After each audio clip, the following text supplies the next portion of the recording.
ये रिपोर्ट आपने देख ली। चलिए आगे बढ़ते हैं। आजादी के 80 साल और इन 8 दशकों में भारत ने अपनी जमीन पर लड़ने की ताकत को लगातार बढ़ाया, बदला। कभी विदेशी हथियारों पर निर्भर रहने वाला देश हमारा आज अर्जुन और जोरावर जैसे टैंकों से लेकर K9 वज्र और पिनाका तक अपनी युद्ध क्षमता का बड़ा हिस्सा खुद तैयार कर रहा है। लेकिन कहानी सिर्फ टैंकों की नहीं दर्शकों। ATAGS यानी एडवांस टोटेड आर्टिलरी गन सिस्टम और धनुष हॉवित्जर जैसी स्वदेशी तोपें भी इस फायर पावर को मजबूत कर रही है। टैंक, तोप संकट और आर्म्ड व्हीकल्स सब मिलकर बनाते हैं भारत की जमीन पर लड़ने वाली ताकत। एक रिपोर्ट आपको दिखाएंगे जहां लड़ने वाली ताकत आजादी के 80वें साल में।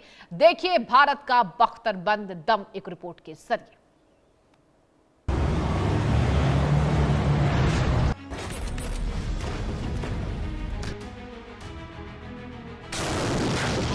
जंग के मैदान में जब लोहे के पहिए घूमते हैं तो सिर्फ जमीन नहीं हिलती, दुश्मन की पूरी डिफेंसिव लाइन हिल जाती है। सामने हो भारी भरकम मैन, बैटल टैंक, पीछे से गरजती सेल्फ प्रोपेल्ड आर्टिलरी, दूर से एक साथ बरसते रॉकेट्स और इन सब के बीच सैनिकों को सुरक्षित आगे बढ़ाते आर्म्ड व्हीकल्स। लेकिन सवाल ये है कि क्या भारत के पास जमीन पर लड़ने वाली इस पूरी युद्धक मशीनरी की अपनी ताकत है? अर्जुन से जोरावर तक, K9 से पिनाका तक भारत अब अपनी जरूरत, अपने बैटलफील्ड को ध्यान में रखकर टैंक, आर्टिलरी, रॉकेट सिस्टम और आर्म्ड व्हीकल्स का बड़ा इकोसिस्टम तैयार कर रहा है। यानी ये सिर्फ लोहे की ताकत नहीं है, जमीन पर लड़ने की पूरी युद्धक रणनीति है। इस कहानी की शुरुआत होती है भारत के अपने मैन बैटल टैंक अर्जुन से। लेकिन अर्जुन सिर्फ एक टैंक नहीं, ये भारत के उस लंबे प्रयास का नतीजा है जिसमें देश ने अपना खुद का मैन बैटल टैंक विकसित करने की कोशिश शुरू की।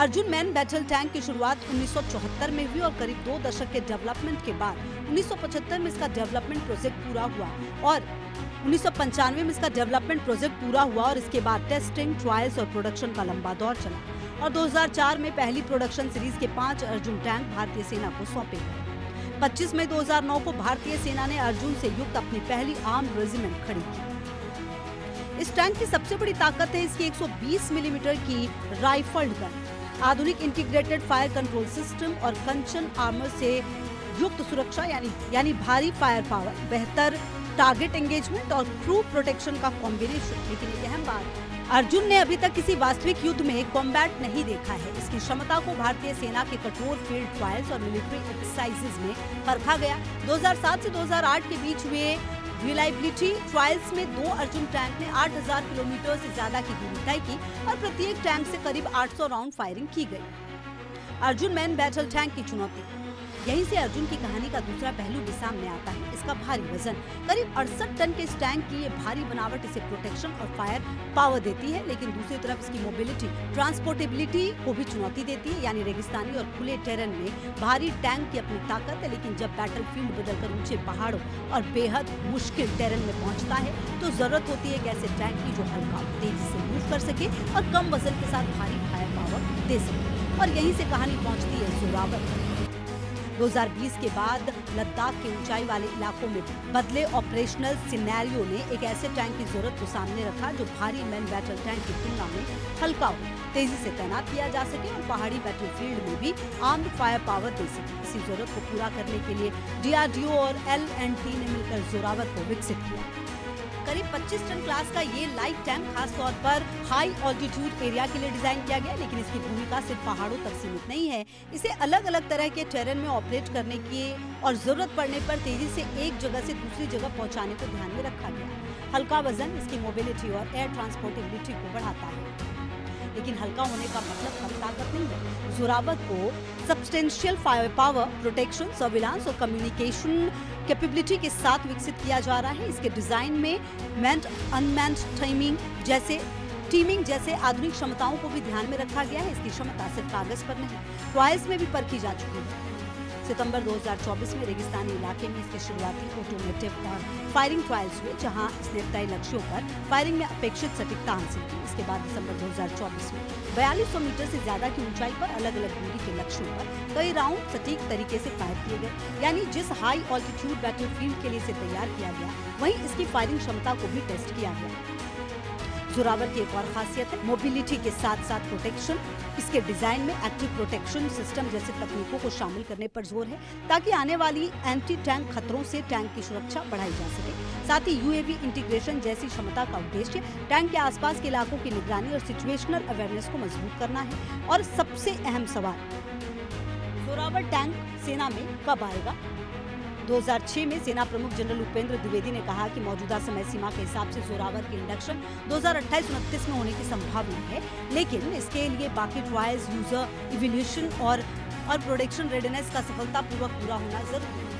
यानी अर्जुन जहां भारी फायर पावर और प्रोटेक्शन का प्रतीक है, वहीं जोरावर युद्धक ताकत को हल्के, ज्यादा मोबाइल और हाई ऑल्टीट्यूड फ्रेंडली प्लेटफॉर्म के रूप में आगे ले जाने की कोशिश है। सीधी बात, जहां अर्जुन का वजन चुनौती बन सकता है, वहीं जोरावर का हल्का वजन उसकी सबसे बड़ी ताकत बन सकता है।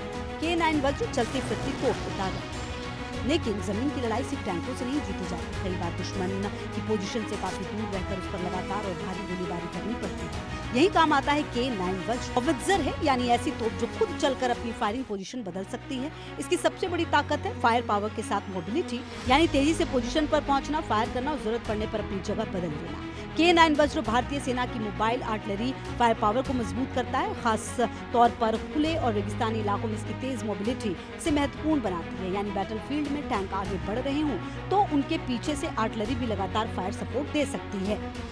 अगर दुश्मन के बड़े इलाके पर एक साथ भारी मात्रा में रॉकेट फायर करना हो तो सामने आता है Pinaka multiple launch rocket system. एक लॉन्चर से कई रॉकेट्स दागने की क्षमता पिनाका को बैटलफील्ड में एक महत्वपूर्ण एरिया फायर वेपन बनाती है।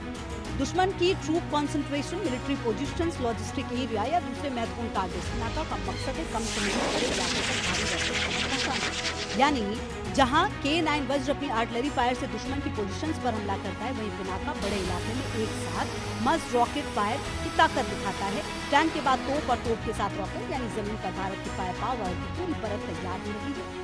टाटा क्रिस्टल सैनिकों की आर्म्ड ढाल, लेकिन युद्ध सिर्फ टैंक और तोपों का खेल है। इन हथियारों के साथ सैनिकों को भी तेजी से बैटलफील्ड तक पहुंचना पड़ता है। यही काम आते हैं आर्म्ड पर्सनल कैरियर्स, यानी इन्फेंट्री मोबिलिटी प्लेटफॉर्म।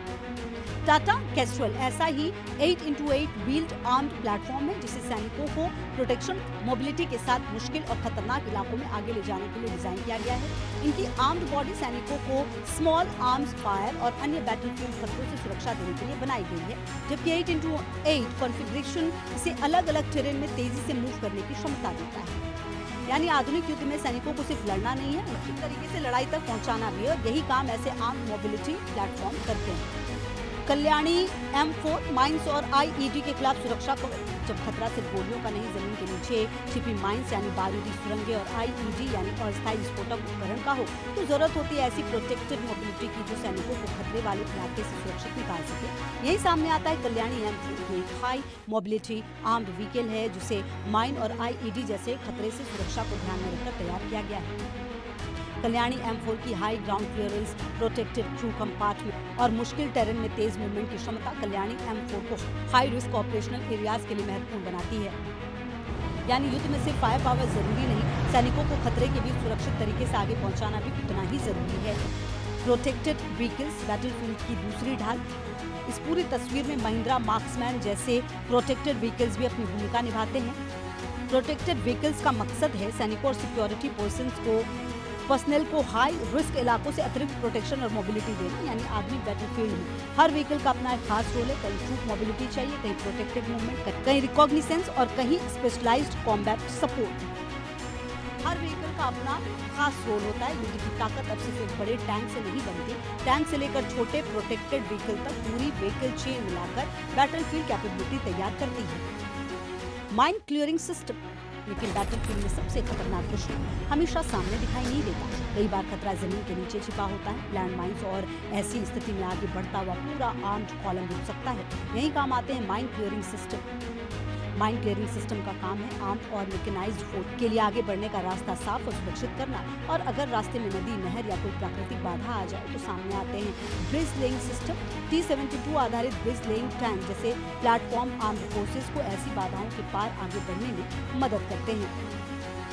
यानी युद्ध में सिर्फ दुश्मन को हराना काफी नहीं, अपनी सेना के लिए रास्ता बनाना भी युद्ध का अहम हिस्सा है। युद्ध का मैदान बदल चुका है, सिर्फ भारी टैंक का होना काफी नहीं, जरूरत है ऐसे पूरे कॉम्बैट इकोसिस्टम की जो अलग अलग हथियारों और प्लेटफॉर्म्स को एक साथ बैटलफील्ड में काम करने के लायक बनाए। भारत भी इसी दिशा में आगे बढ़ रहा है। एक तरफ अर्जुन मैन बैटल टैंक, दूसरी तरफ आने वाला जोरावर लाइट टैंक, पीछे से K9 वज्र की आर्टिलरी फायर, से पिनाका के रॉकेट्स और उनके साथ टाटा पिस्टल जैसे आर्म प्लेटफॉर्म, कल्याणी M4 जैसे protected vehicles, mine clearing system और ब्रिज लेइंग प्लेटफॉर्म। ये अलग अलग मिलिट्री व्हीकल की सूची भर में ये मिलकर बनाते हैं एक मैकेनाइज्ड बैटलफील्ड कैपेबिलिटी, जहां टैंक फायर पावर देता है, आर्टिलरी दुश्मन की पोजीशंस पर हमला करती है, रॉकेट्स बड़े इलाके को टारगेट करते हैं, आर्म्ड व्हीकल सैनिकों को आगे पहुंचाते हैं और इंजीनियरिंग और स्पेशलाइज्ड प्लेटफॉर्म सेना के लिए बैटलफील्ड में आगे बढ़ने का रास्ता तय करते हैं। भारत की जमीन पर लड़ने वाली ताकत अब सिर्फ इम्पोर्टेड प्लेटफॉर्म्स पर निर्भर रहने की कहानी नहीं, क्योंकि असली ताकत सिर्फ इस बात में नहीं कि कितने टैंक हैं। असली ताकत यह है कि टैंक, तोप, रॉकेट और सैनिक युद्ध के मैदान में एक साथ कितनी ताकत से